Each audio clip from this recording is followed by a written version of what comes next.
Leo, ang reading nito ay para sa iyo today. Ngayon ay June 15, 2025. Leo. Para to sa iyo. Leo. Yeah. Leo, ikaw ay masaya. Mali ko papunta sa iyong kaligayahan at sinusuportahan ka na bang ginanwelan mo mga kakilala sa iyong nais, sa iyong gustong mangyari. Leo. At hindi man sila karamihan is meron namang sumusuporta sa iyong happiness and mga gagawin sa buhay na bago. Okay, Leo? Para to sa mga Leo at para to sa inyo. Ngayon, June 15, 2025. Kumusta na kayo, guys? Sa mga Leo. I need 4 message dito sa mga Leo at titingnan natin ang inyong mensahe today. Yeah, sa mga Leo, nakita nyo ang 3 of Pentacles. Masaya kayo sa bago ninyong pinapasimulan sa buhay. Maaring ito ay bagong city, bagong community. Mga bagong tao ninyo nakakakulab at nakakausap ay kayo ay masaya. Okay. Dito sa inyong first message ay meron kayong 2 of Pentacles. Kayo ay merong sino ba dito? Ano ba dito? Okay? Nagja-juggling. At merong kumukontra or merong nag-iistorbo. Ito yung piliin mo, Leo, okay? O dito. Pagamat ito ay too special o mahalaga sa inyo ang dalawang sitwasyon na to o tao ay hindi nyo alam kung sino at ano dito. Okay, Leo? Nakita nyo ang 7 of Cups. Maaaring pagsama o pag-relocate kasamang isang person at something na paglingon sa nakaraan. Saglit na paglingon sapagkat aalis na ako, sapagkat ako ay lilipat na, sapagkat ako ay magre-relocate na. Kasama siya, kasama yung kasintahan ko, kasama ang taong ito. Lalaki man kayo, babae, is kayo ay handa nang sumama sa tao na to at handa na kayong pumili. Leo. At ito ay pagbubunyi. Maraming natutuwa sa iyong pagre-relocate, maraming natutuwa sa iyong pag-changes sa buhay. Nakita nyo ang 9 of Sword dito. At Page of Wands.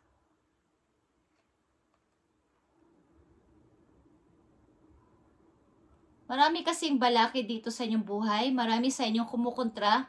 Marami sa inyong hindi naniniwala. Marami sa inyong kumukontra sa mga gusto ninyong nais gawin sa buhay. Okay? At titignan natin to, guys. Sa inyong pag-i-start sa inyong buhay is maaring ito na yung the best ninyong napagdesisyonan. Ito na yung pinaka maganda ninyong nagawa sa buhay na nasasabi. Okay? 2 of Swords and Reverse. Ito na yung final decision ko at igagrab ko na to. Okay? Wala na akong iba pang kumbaga, kahit na may masabi pa sila sa akin o ano na masakit na word o ano man ang iba to nila sa akin salita dahil sa aking pag-decision na to ay wala na akong pakialam. Ito na yung final decision ko na sumama sa tao na to o mag-relocate with him or with her. Leo. Tingnan natin ang message for you bago ito nangyari. Guys, para sa mga Leo, June 15, 2025. June 15, 2025. Sa mga Leo. Okay, guys. June 15, 2025, andito ang 6 of Wands and Reverse. Bago to nangyari is, maraming pumipigil sa inyo talagang pagre-relocate. Something 6 months ago or 6 years ago. Maraming mga balakid, maraming humahadlang. At nakikita nyo to, maraming nananakot, maraming nangiistorbo, ayaw kayong paalisin o ayaw kayong palipatin, ayaw kayong bigyan ng puwang na magawa yung gusto sapagkat hinahadlangan kayo na huwag makagawa ng anumang desisyon. Okay? May mga delays bago pa nangyari ito. Okay? Nakita nyo ang 8 of Swords. Mga pagtataksil sa inyo na, kumbaga, sa mga naranasan nyo na to, sa mga nakaraan yung taon is, napipigilan ng inyong pagdidesisyon sapagkat napakahirap at napakaraming mga problema at pasanin sa paligid na kailangan muna ninyong bigyan ng, parang, kumbaga, i-consider. Huwag ko muna itong gawin because meron pa mga tao na nangangailangan sa akin dito eh. Okay? So, andyan yung una ninyong dahilan.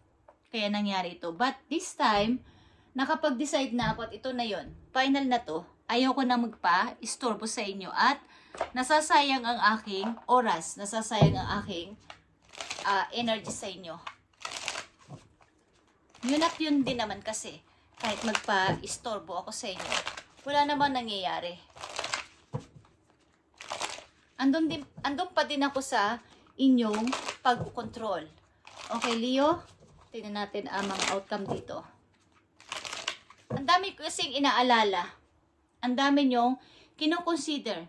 Kaya ayaw ninyo munang umalis dati. Ayaw nyo munang lisanin ang lugar na to o ang tao na to. Sapagkat may mga responsibilidad kayo dito sa lugar na to o sa inyong tahanan.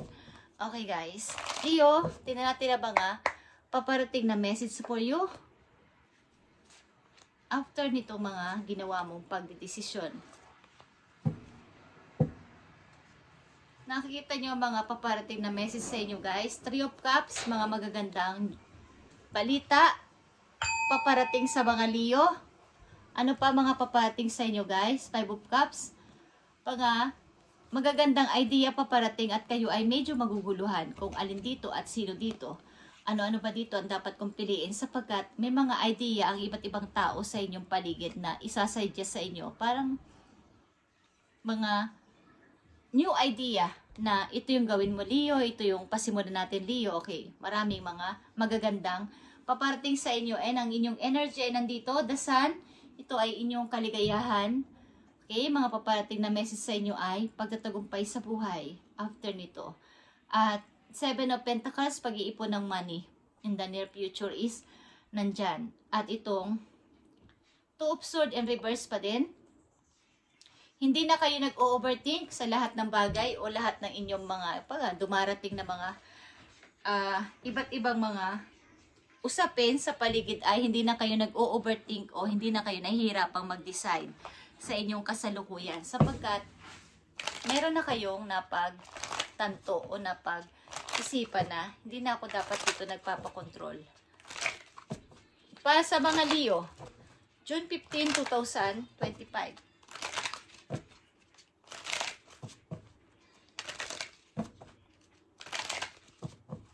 Siguro ilan sa inyo ay may kasama man na bagong person sa ngayon, lalaki man kayo, babae, is may freedom naman kayo sa tao na to at hindi kayo basta-basta kinokontrol. Okay, alam niya ang inyong mga gusto, hindi niya kayo pinipigilan sa inyong mga gustong gawin. Leo, tignan natin ang message pa for you. Nandito unlimited ideas, katulad ditong 5 of Cups. Nakikita nyo ang left and right sa inyo is may mga taong nagsasuggest sa inyo o may mga naiisipan kayo mga ideas na bago. Your mind is one with God, infinite mind. Therefore, you have complete access to unlimited ideas guaranteed to bring blessings. All you need to do is to take divinely guided action to allow these ideas to come to fruition. Okay, ibig sabihin nito, kapag dumating yung ganitong time na kayo ay nagda-doubt at naguguluhan dito sa inyong mga naiisip na to na idea ay makinig kayo sa inyong guidance.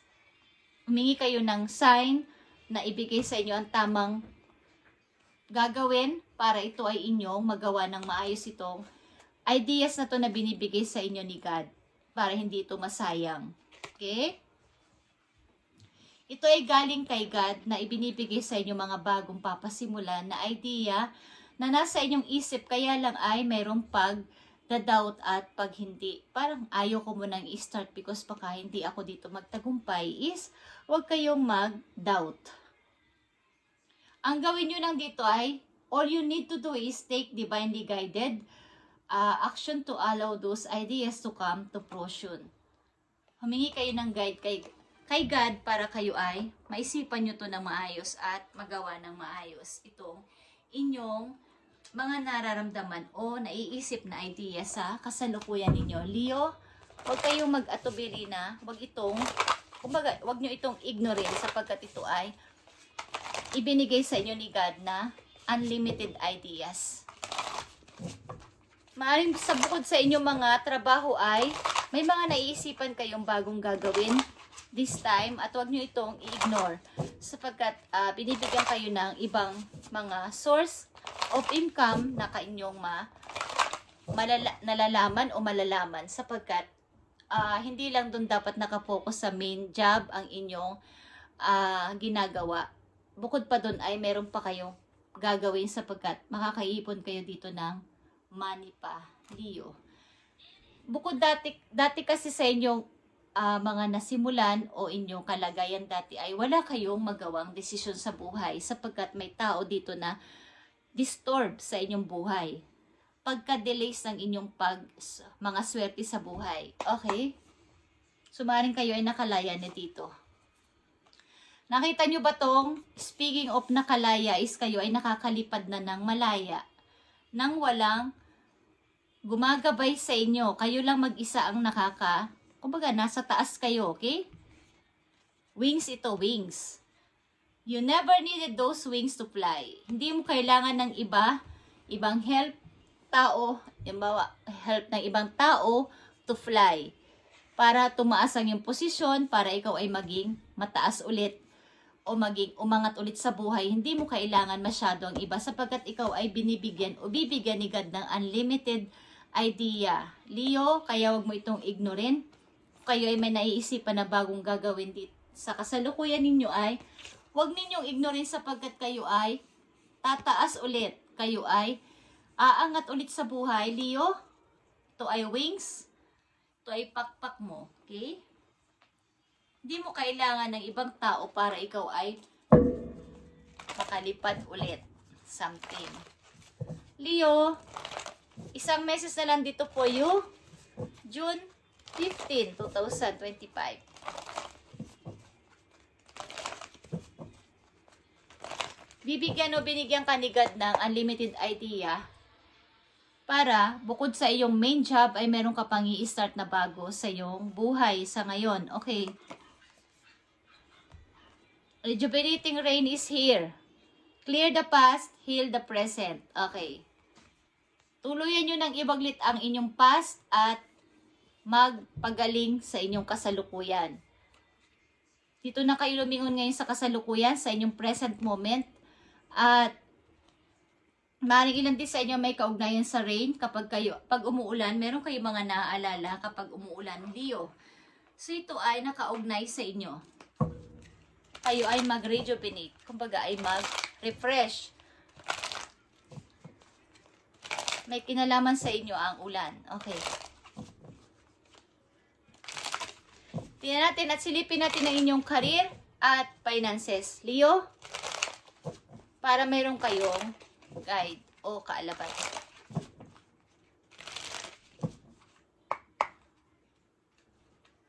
Para sa Leo, nandito ang underworld. Ang ibig sabihin nito talagang binibigyan kayo ni God ng mga unlimited ideas na kayo lang ang makakaalam. Ito ay underworld.